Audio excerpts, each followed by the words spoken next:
Welcome back, everyone. I'm super excited for this author. I found her on Amazon, and first thing that grabbed my eye was definitely her covers. Definitely something I would read. And then I actually started reading the blurb, and it is on my to-read list. I've never read anything about imps, and we all know I love reading dark fantasy as well. So the two just seemed perfect for me as a reader. So I knew straight away I had to get this author on. So I'm with the one and only Debra Dunbar. How are you today? Doing great. Of course, it's evening here, so we've had dinner and it's starting to get dark out. And yeah, so we're in Maryland, so I'm on the east coast of the United States. Oh, nice. So are we drinking a cup of tea or a wine right now? So I have my seltzer water here. I'm not doing the hard stuff yet. Maybe later. What is it? It's a seltzer water with lime. So it's sparkling water. Oh, okay. Yeah, like a Perrier, only it's got like a little lime flavor to it. So I'm so Australian. I'm like, what is that? I drink these like crazy because they're not really sodas. I mean, they don't have like artificial sugar or any of that stuff in them. And yet it just seems like more festive than just drinking a glass of water. So I tend to drink a couple of these a day. Healthy and hydrated. That's what we like. I want to ask, what is it like living? I always say it wrong. Is it Maryland's? Maryland. What is it like? Because you live in a little house on a farm. You've got forests around you. It sounds like the perfect writer's retreat. Is it?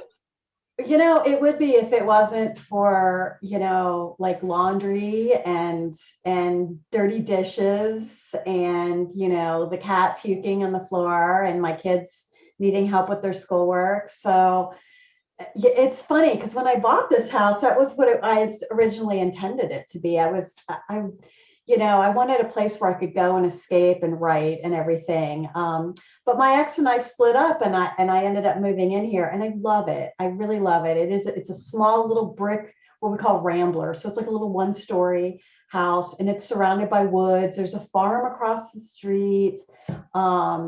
The houses in the summertime, you can't even see the neighboring houses. I have a couple acres.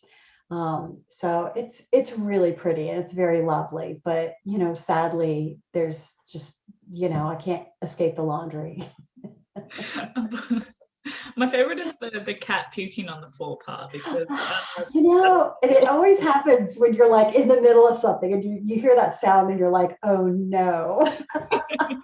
It's so relatable because I have a cat here who does the exact same thing, and we'll be like, oh, time to clean up, or be like in the middle of a really good chapter and you'll be like, ew. Totally throws you out of the chapter. So, it's really funny because I also write cozy mystery under the name Libby Howard. And I had a romance scene where she and the, oh my gosh, I'm totally spoiling. She and the hero's like first kiss is interrupted by the cat puking. Did you put dedication to my cat? I know, really. To my cat, who's interrupted many things. Speaking of writing, let's talk about your books. Take me back to the start of your journey. What gave you the inspiration to write your first book, and what was the process like to publish? I'm one of those annoying writers that has been writing since grade school. I wrote in second grade, I wrote a story about a sled dog and in one of those composition books that, and put like paper illustrated that I'd drawn on over it and hand wrote it.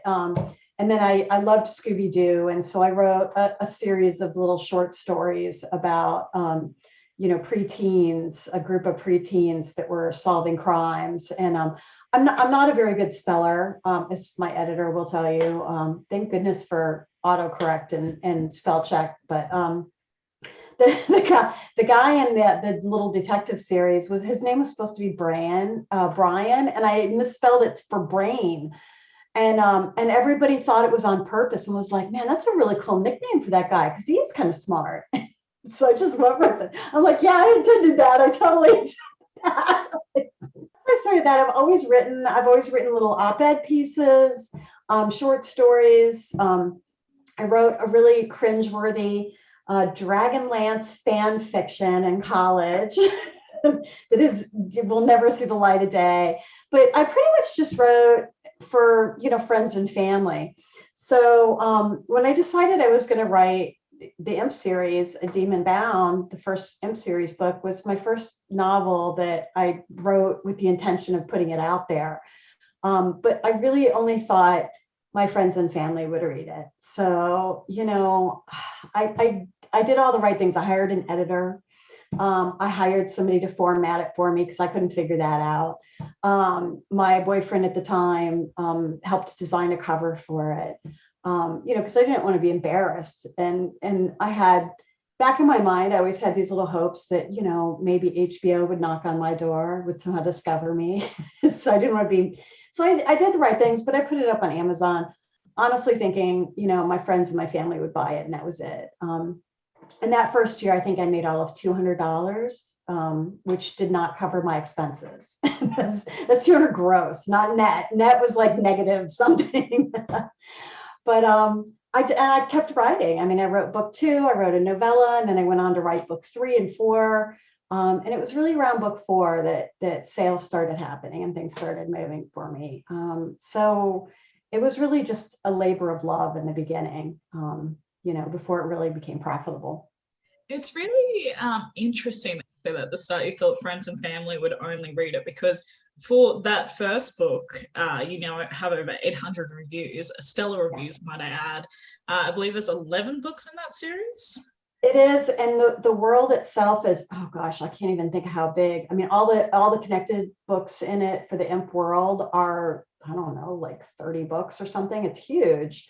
But that first book, A Demon Bound, every year is consistently one of my top 2 best-selling books of the entire year. The very first book I wrote.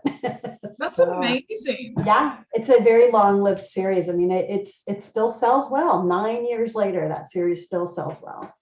Well, because you majored in medieval and folklore, didn't you? Would you say what gave you sort of inspiration to perhaps, because writing about imps isn't something I have seen often, and so that's why I'm super intrigued by it. So what, I guess, how I did that was at the time I was thinking of that series. I was reading, oh my gosh, this is so boring. I was reading Marie von Franz as well. I didn't think it was boring. Marie von Franz writes Jungian interpretations of folklore.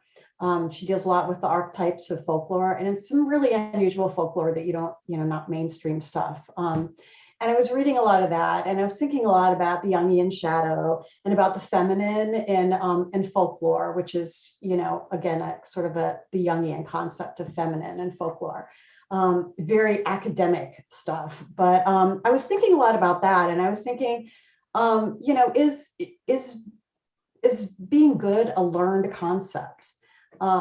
And I was like, if so, I mean, because at that time I have 3 boys, and my youngest was quite young, and he was just the most amoral. Children are very amoral. They don't understand, they don't understand what they're doing, like hurt somebody and what that means. They can't put themselves in somebody else's shoes. It was like going through my head, and I thought, well, what if there was a demon? And I mean, she's a demon. She's bad. She doesn't care. She's not like, oh, I hate being bad. She's like, no, this is who I am. I'm good with this. I'm good being bad, but she somehow had to be here surrounded by people, and kind of was forced to toe the line, because otherwise she might end up, an angel might end up killing her if she, was too bad here among the humans.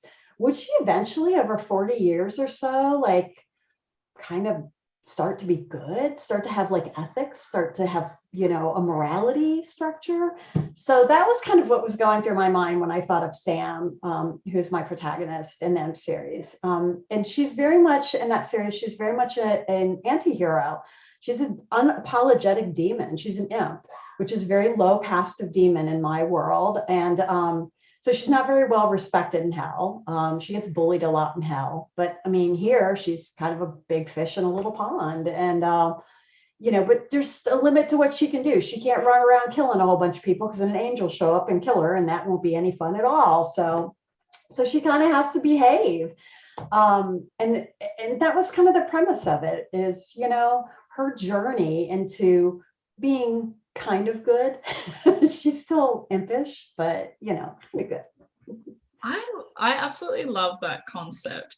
And it's very interesting too, that because a lot of people would choose to have this almighty, powerful main character. I love that you've gone with a demon that isn't the most powerful, or, still, I guess, has boundaries as to what they are capable of. It's dark fantasy, isn't it? It is, but it's very humorous. So I mean, there's a whole lot of killing in there. There's some really gross stuff in there. She's a demon. She does some bad things, but she's really funny, and she doesn't take it very seriously. And she gets in trouble a lot, and it's just hysterical. Some of the best things is when readers will email me and say, or comment on Facebook and say that they were secretly reading while at work and just burst out laughing, and was like, oh gosh, I hope no one is probably wondering like why I'm laughing in the middle of work. People will be riding the bus reading the book and just start laughing in the middle of the bus. So if I can make somebody actually laugh out loud, in a place where they probably shouldn't be laughing out loud, then I consider that a win. So That's Also, okay, so before you were discussing, obviously this is a big world, and I've noticed that you also now have a secondary series as well that's still in that world, different characters, obviously. Um, but I'm curious as to how, sort of, what advice you would offer other writers in regards to building such a great big fantasy world, but obstacles that you found in the process, things that you had to learn. this is one of those, probably don't follow what I do kind of statements, because I'm a real pantser.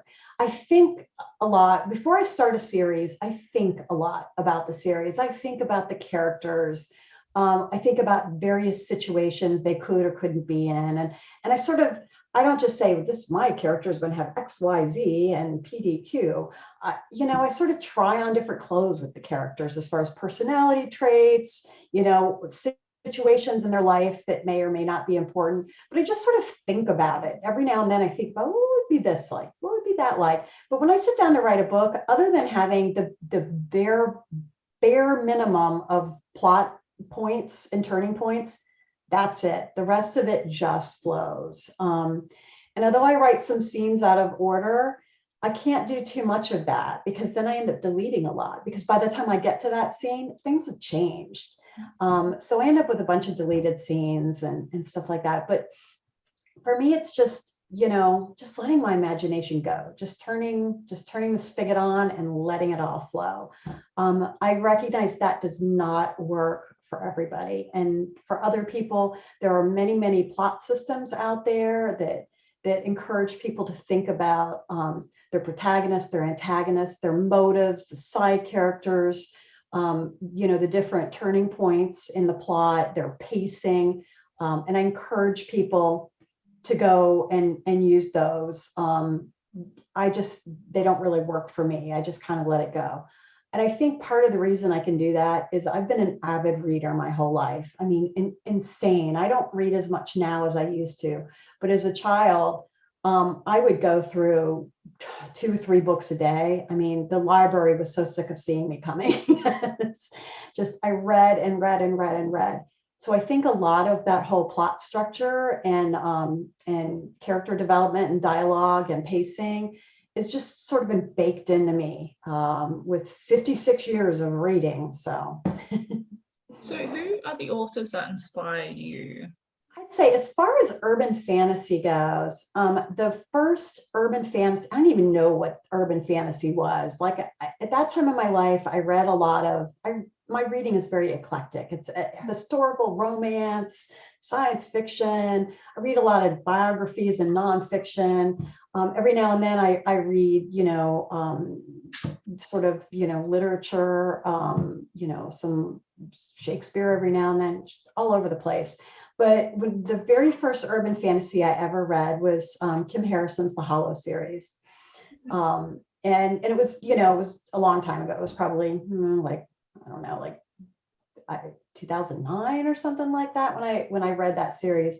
And I really enjoyed it. And I thought, wow, this is cool, because most of the fantasy I'd read until then was more high fantasy. It was, Tolkien-esque kind of fantasy.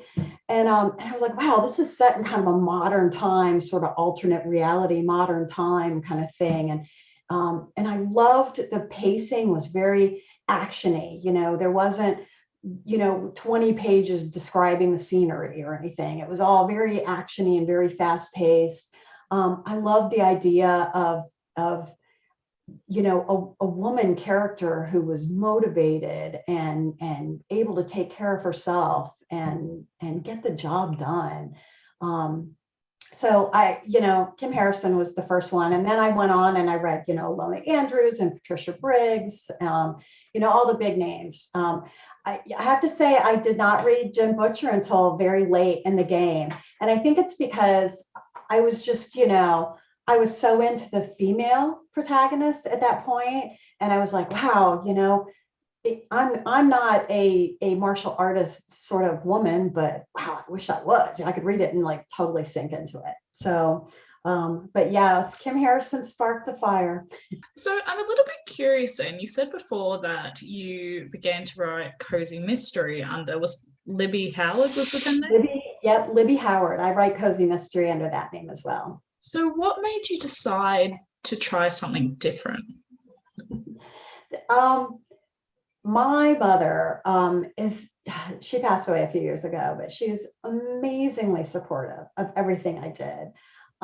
She read all my books and just adored them, but they weren't really her thing. I mean, Mom just did not read urban fantasy.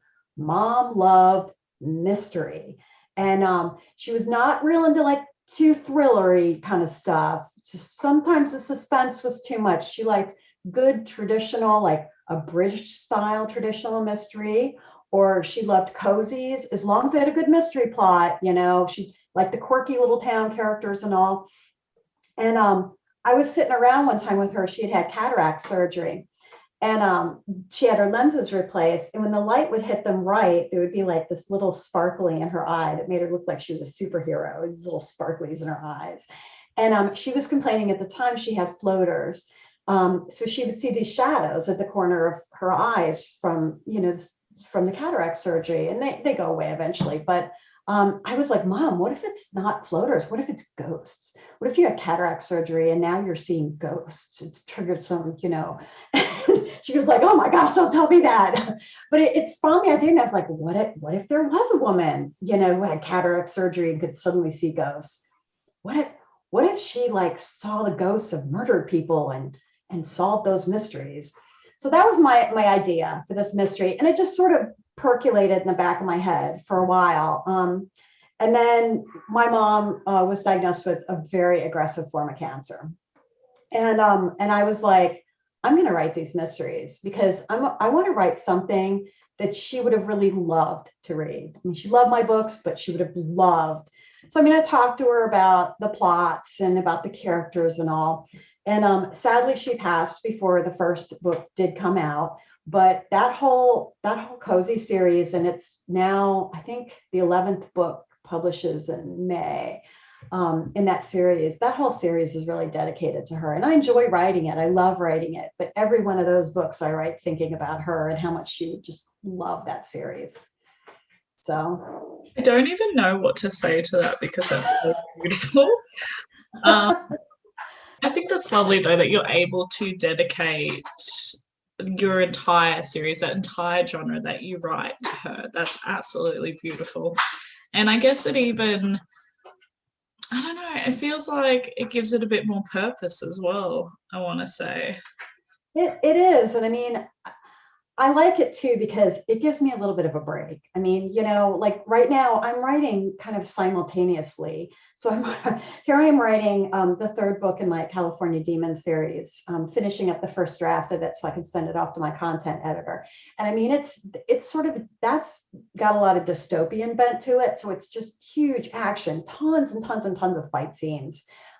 It's very gritty. And then I turn around and I write about this small town where, there's no blood on the page. where the woman and her love interest, it's book 11 before they even kiss. I mean, yeah, it's just, nobody, I think the bad guy might have said hell at one point, but nobody curses. And then you pick up my M series and there's F-bombs like on every other page. So it's kind of like a palate cleanser to go back and forth between the two pen names. So yeah.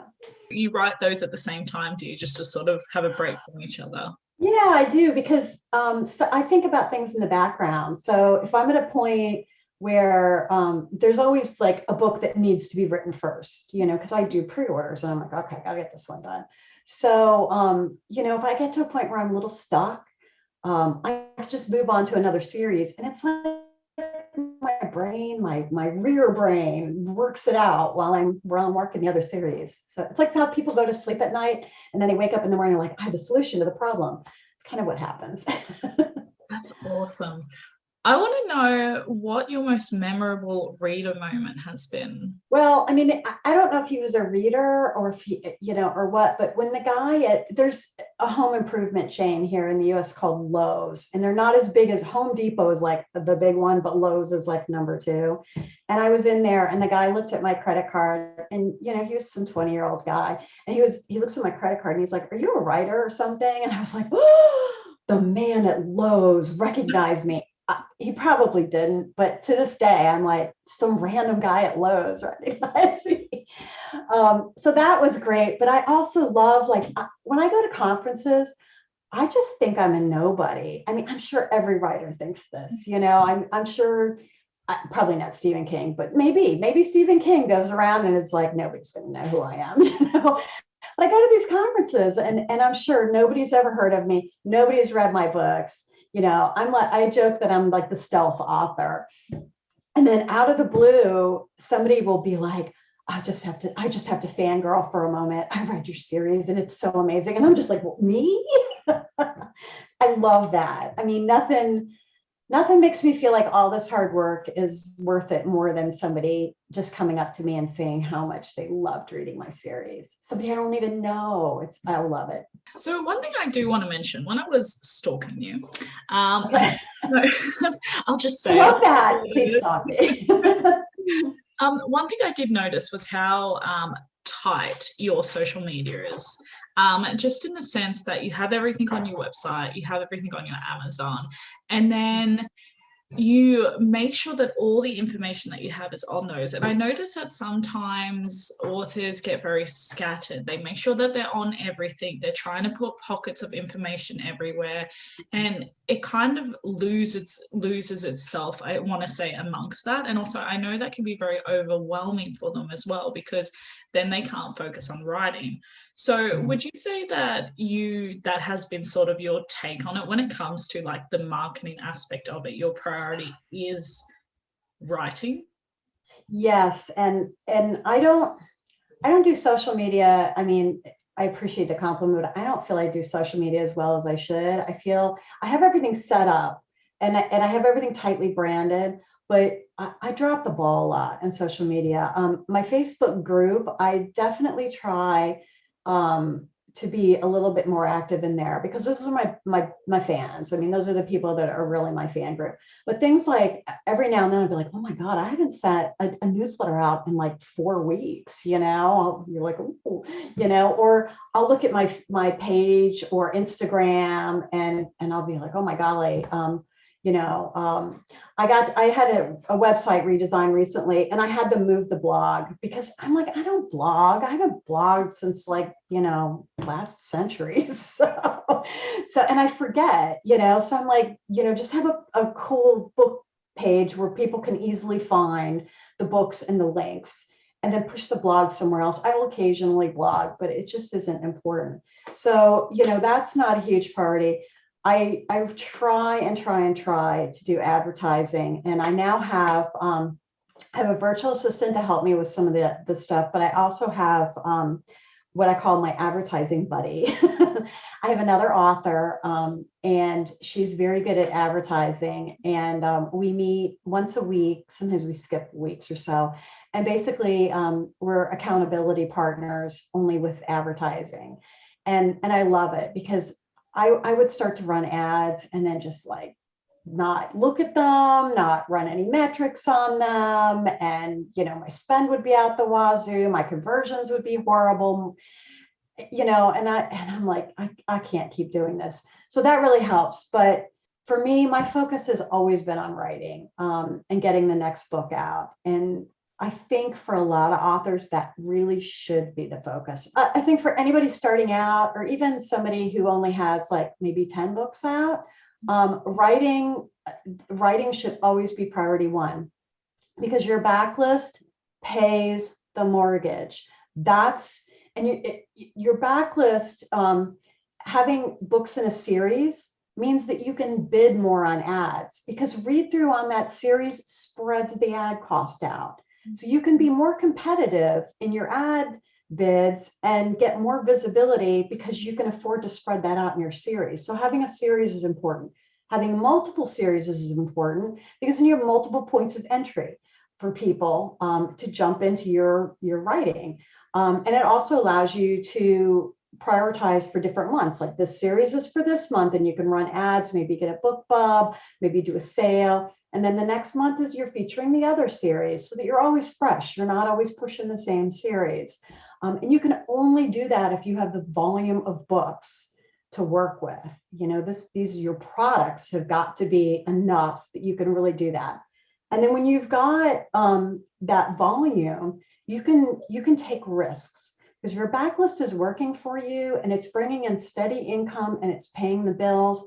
You can take risks on that weird little quirky project that you've been wanting to write, but you think might not sell, might make it big, might flop, you're not sure. You can take risks on that because you've got this base of books behind you that will make it so that you're not falling quite as far.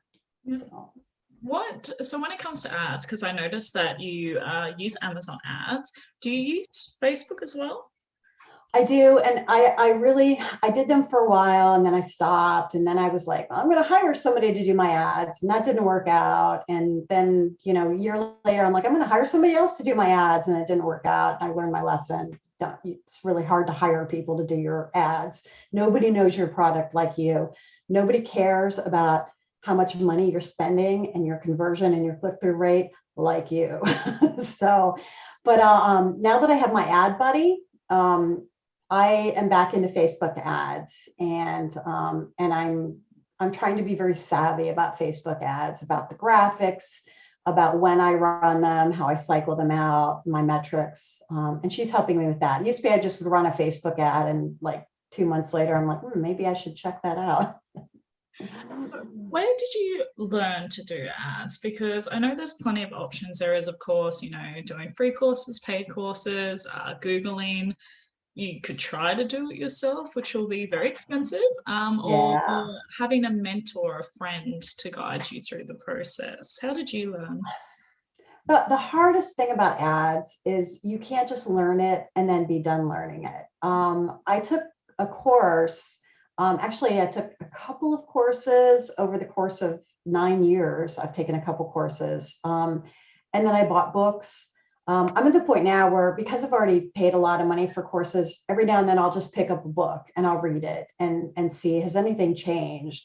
It really helps because my ad buddy, she has a marketing background, and so she really knows these things. And she actually loves going out and taking these courses and being in Facebook groups where people talk about their ads and what's working and what's not working. So I kind of rely on her to do that, and then give me the tips and tricks of whatever, this is the new thing that seems to be, putting emojis in your Facebook ads seems to be the new thing or something. And I'm like, oh, okay, thankfully I didn't have to read a 300-page book to find that out. So that helps a lot when you've got a friend that does that. And I mean, I hope, I sometimes I'm like, what does she get out of me? But, hopefully I give her a lot of encouragement. And for her, I'm like, write the next book. So I'm the one driving her to keep writing. You've got to get those other books out. And it's so important. It's like one of my top tips is making sure that you have an accountability partner in all, like in the writing and stuff, because in that way you do have to be accountable, because especially if you get a good friend who's like, you said you'd have it by now, and you're like, okay, I'll do it right now. I'm sorry. So I think that's perfect. Yep. What would you say has been your greatest obstacle so far in your writing career and your greatest accomplishment? All right, I'm going to say my greatest accomplishment has been perseverance.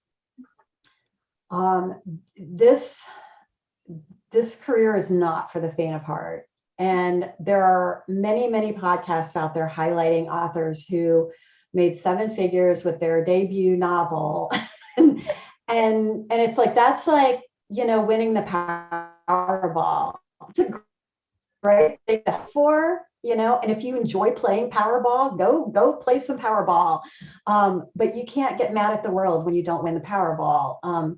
It's so much work, and there's ups and downs. And I've had months where I've, been like, this is it. I'm making huge money. And then I've had months where I'm like, I have to dip into my savings to pay my mortgage. There's huge ups and downs. I've had series that have done very well. I don't have any series. I haven't won the Powerball yet in the book world. I don't have any series that are quite that, hitting it big. But I've had very successful series. I've had series that have flopped horribly. I mean, miserably flopped. Yeah. And they're good books. It's just, they were a little too much genre mashup, and it was hard. Couldn't figure out how to market them and get the quite right audience fit. And, from a business decision. And that's where I come in again about those taking the risks. Luckily I had a backlist to fall back on, and I was able to quickly see that series was not going to make it, and pivot and put out like a novella to like kind of get my income up there a little bit. So probably my proudest moments are, seeing the Imp series just take off like it did. That was huge. And then sad moments were really putting my heart and soul into a series, and just not being able to find an audience for it, even though it's a good series. How did you learn, should I say, because this is a hard one for especially, I want to say, newer writers and authors. When you're a couple years into it, you kind of get used to taking the punches, I should say.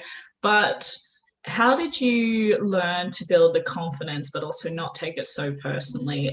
Being able to identify at some point that there's a line where it's a business divided by you being an artist, and that's your baby. It's probably 30 years working in the corporate world. Gives you very tough skin. You have to learn to take criticism. You have to learn that sometimes the things that you think are best are not what the company goes along with. You have to learn that sometimes you work your heart and soul on a project and it just doesn't get the recognition it needs. I mean, it's the same thing that you bring into this. A lot of people get confused because they're like, but this is art, And I'm like, it is, but then again, it's not. It's art until you load it up on Amazon and put it up for sale. And then it's just not art anymore. Then it's a product to be sold. And for some people that's very hurtful. For me, it doesn't really bother me. I mean, my art is in the creation, but the minute it's done, for me, the value of it is less in its intrinsic art. It's being read. If my books can be the most amazing books in the world, and if they're not being read, I don't get that feeling. I don't feel like I've done a great job. It's got to be read. And I know there's plenty of authors and even painters and sculptors out there that it's the producing of the art. They don't care if anybody sees it. They don't care if anybody appreciates it. It's their art, and that's the value to them. But for me, I have to have somebody read it. I have to have somebody say, man, that was worth $4.99 and 8 hours of my time. So well, I'm going to read it now, so at least you know. Yay! I want to know what your day-to-day looks like, because we did discuss prior to this that you're a bit of a go with the flow. We'll just take it as it comes. Do you have a daily routine for your writing? I kind of have to because I have kids. So, you can't get away with just, oh, whatever. So it is. I mean, I get up early, I get the kids up, and, early on, I'm not awake enough to write at 6 in the morning anyway. So, I get up, get my coffee, I get the, kids organized, I get the dogs fed and taken care of.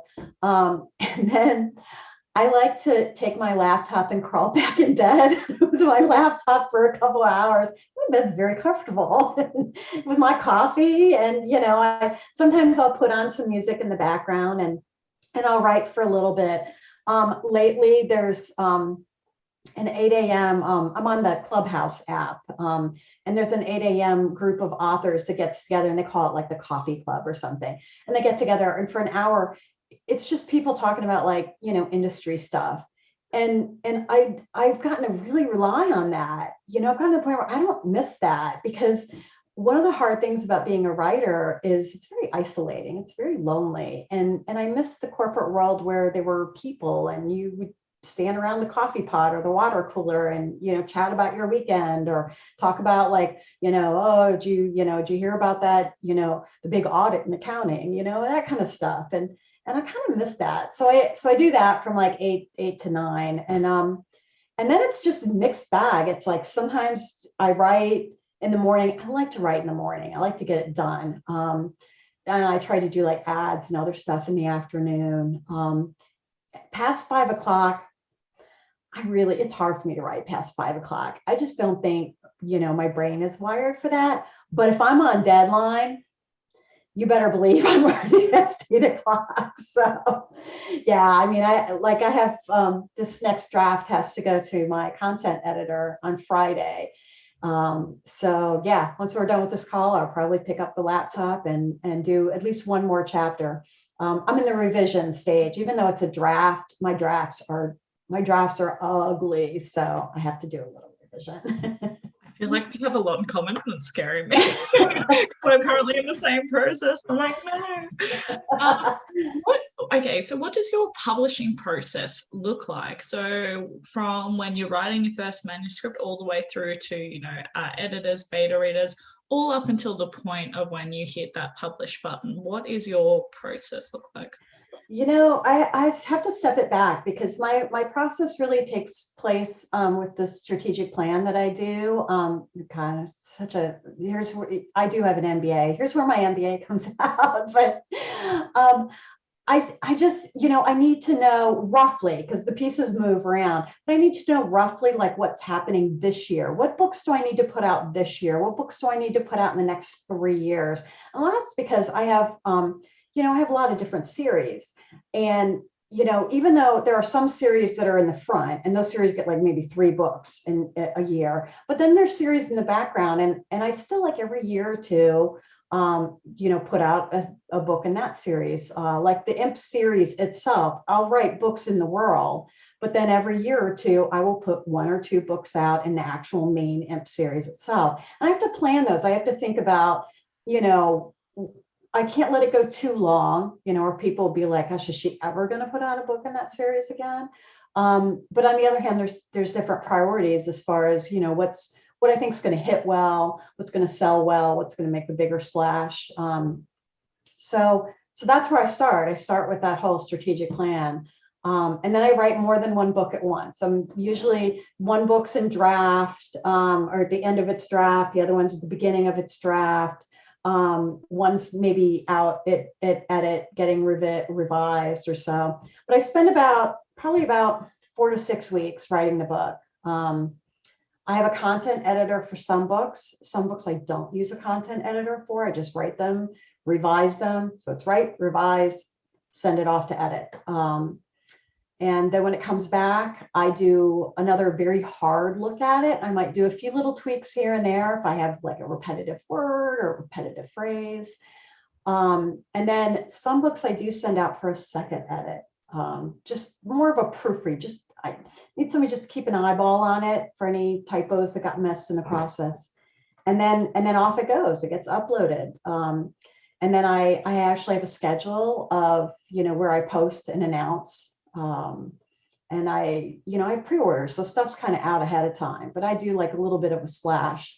I do audiobooks. So unfortunately, I can't release the audiobook at the same time I do the ebook, because I'm hitting send on the ebook pretty much as soon as it's ready. And the audio process takes a couple months after that.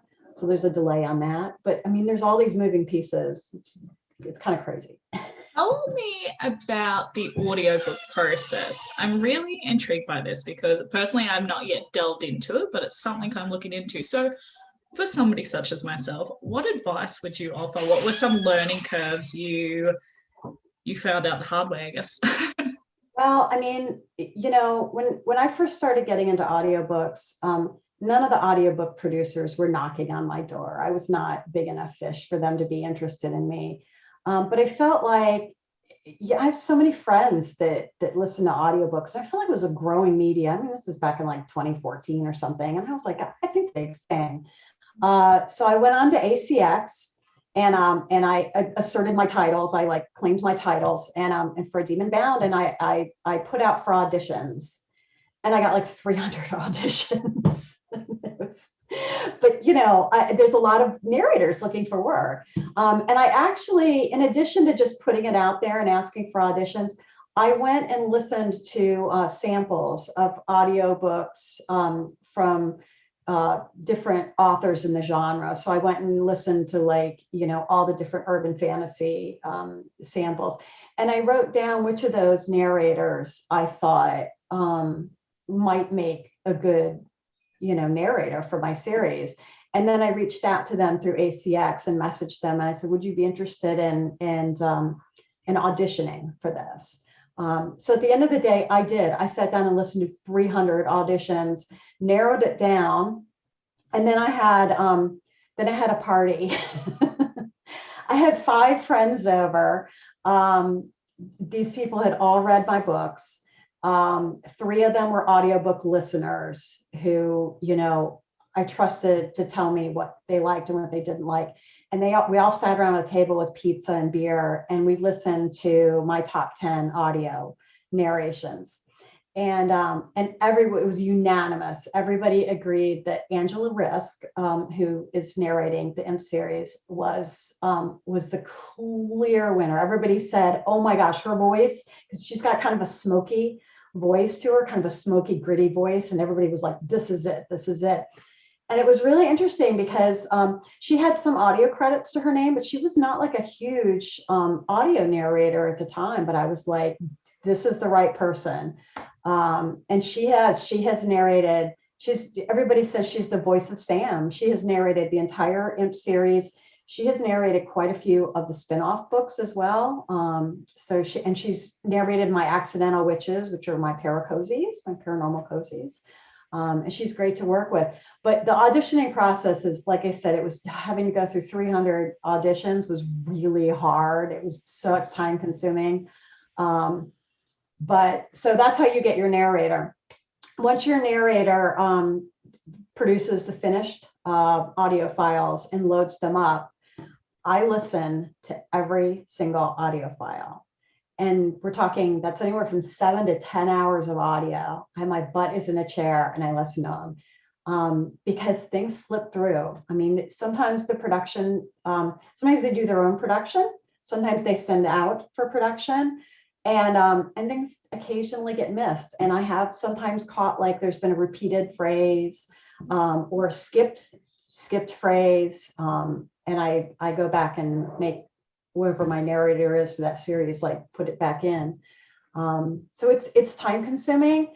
And I know there are some people who feel that, they maybe haven't made a lot of money at audio, but for me, because so many of my books are in audio, I seem to have built an audio following. So for me, it's a very valuable stream of income. This is my favorite question to ask. What is the goal for you? What is the dream that you're chasing?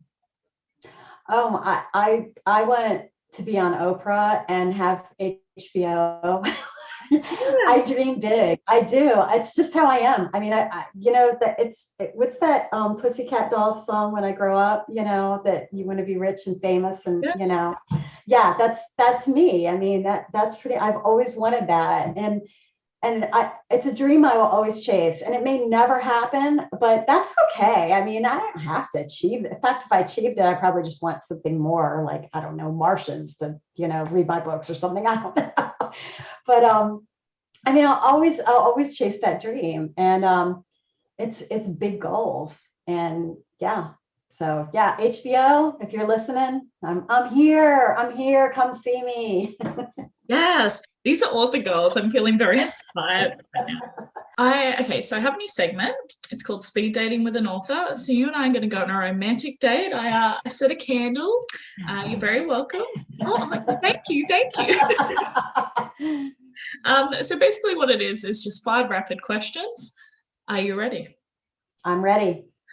What's the clumsiest moment you've ever had? All right, I'm not here. I am, like, I actually have makeup on today, but 90% of my time I spend without makeup on, in yoga pants and t-shirts. That's just how I roll. I'm very super casual, hair in a sloppy bun, and that's about it.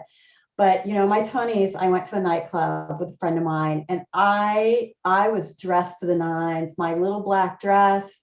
Of course, this is back in like the 80s, so I had pantyhose on, because back in the 80s, women were, thank God we don't have to wear pantyhose anymore. Oh, I hate pantyhose. But I had my pantyhose on. I had some big old stilettos. They were like 4-inch stilettos or something I was wearing. And we got out of the car, and she knew the bouncers, and actually she knew the owners of this club. It was my cousin I was with. And we got out of the car, and there's this huge line waiting to get in. This is like something out of Hollywood, So we're like walking past the line, and I'm swaggering. I'm like, oh, yes, I'm looking hot. I've got my little black dress. There's a little hill going down. I fell. I fell, tore the pantyhose, bloodied the heck out of my knee.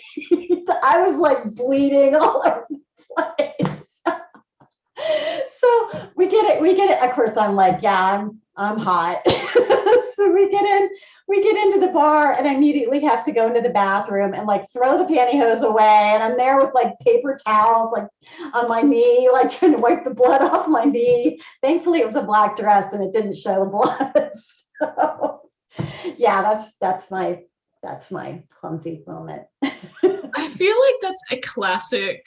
Like every girl has a club night like that though, but I kind of love that you were feeling yourself and you had the swagger and you had the big lineup that you had to walk by, and all of them would have seen.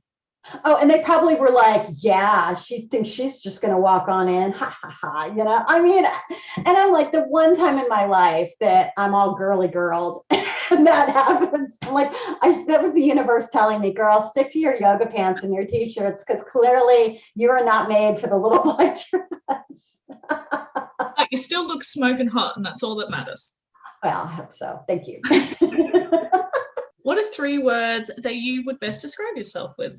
Silly, and let's see, I'd say active.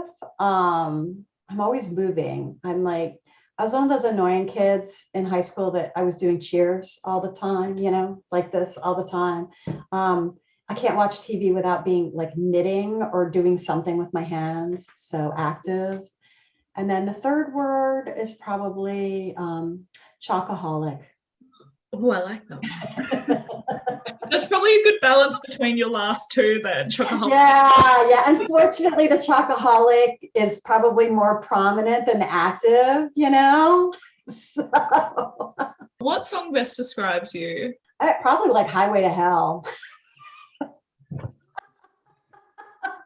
I was gonna say, just because I have a rough idea of what you write, it kind of sometimes says a lot about a person also. So I feel like the song is just quite being perfect.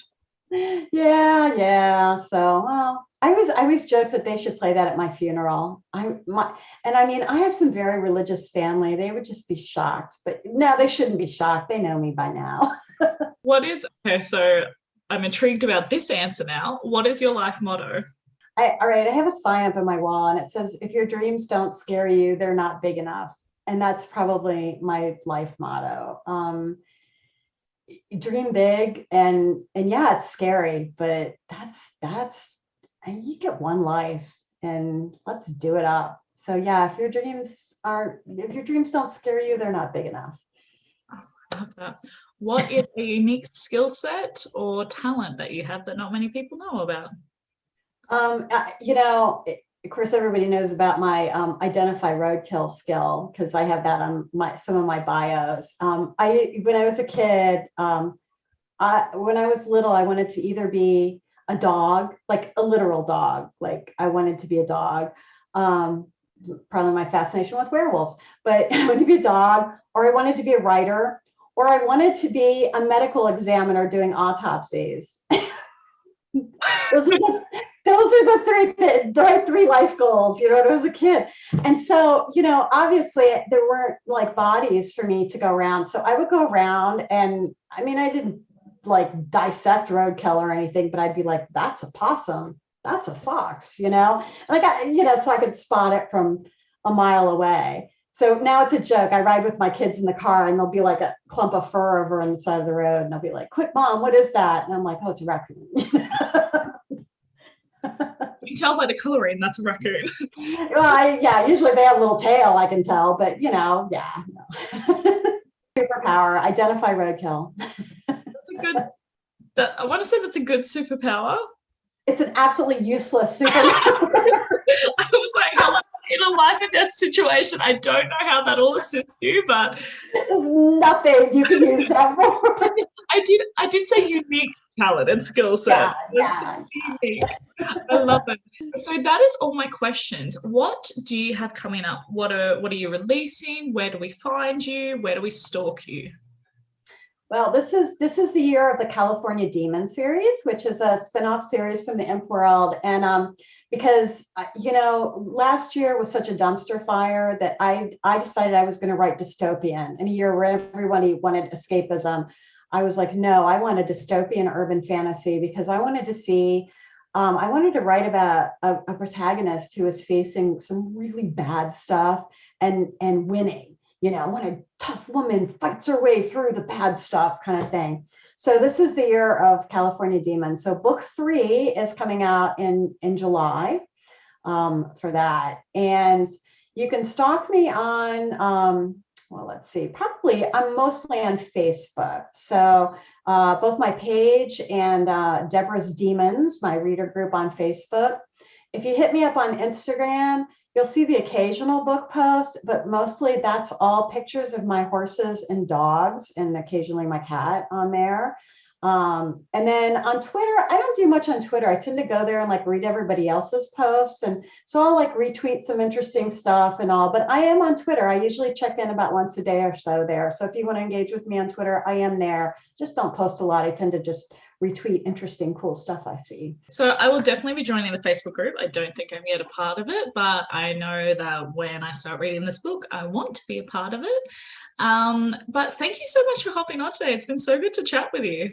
Thank you for having me. This was a lot of fun. Absolutely. And I hope maybe sometime in the future we'll get you back on. Sounds good to me.